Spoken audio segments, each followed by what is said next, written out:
mag-submit ng assignment. Muntik na ako dun. Grabe, halos hindi na ako natulog para na makapagbasa sa kanya.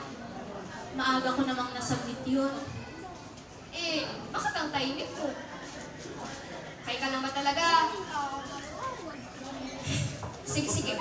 Hindi na kita i-estorbo. Focus na ako dito.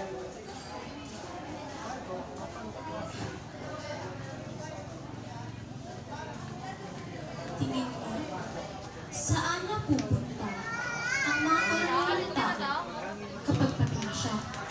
Ano ka ba naman, Luna? Papatayin ka mo sa gulat. Well, ako?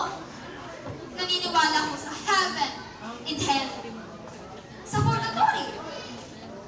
Hinuhusgahan tayo sa naging buhay natin sa lupa. Ano ba naman yung tanong na yan?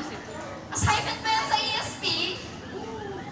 Paano kung hindi totoong heaven and hell? Ang purgatory! Eh, ikaw? Ano bang view mo dyan? Wala.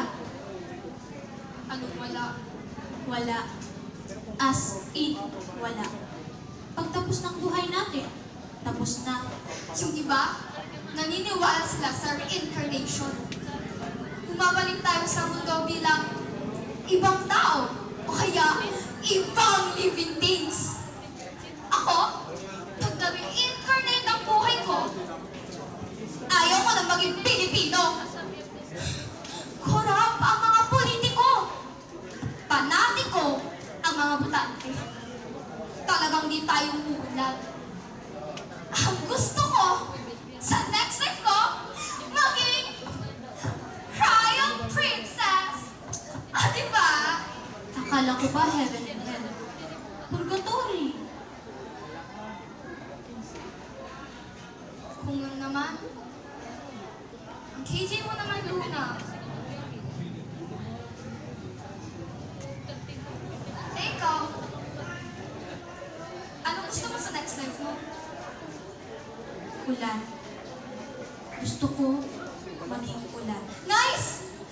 Sa next life natin, kakaibigan kita. Para kapag may hindi ako natapos na projects, kumontakin kita. Tapos, dadating ka. Orange shade na naman! Suspended na naman! Gagawa pa ba ng project ang Royal Princess? Ay, oo nga, no? Oo nga! Kapag Royal Princess na ako, hindi na ako uutusan sa bahay. I mean, palasyo! Ikaw, sa dinami-rami, bakit gusto mo maging ulan? Matapang. Ah, you mean malakas. Matapang.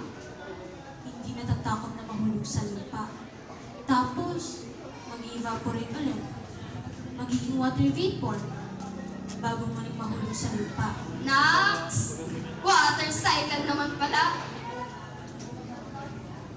Pero, bakit mo ba yan tinatanong?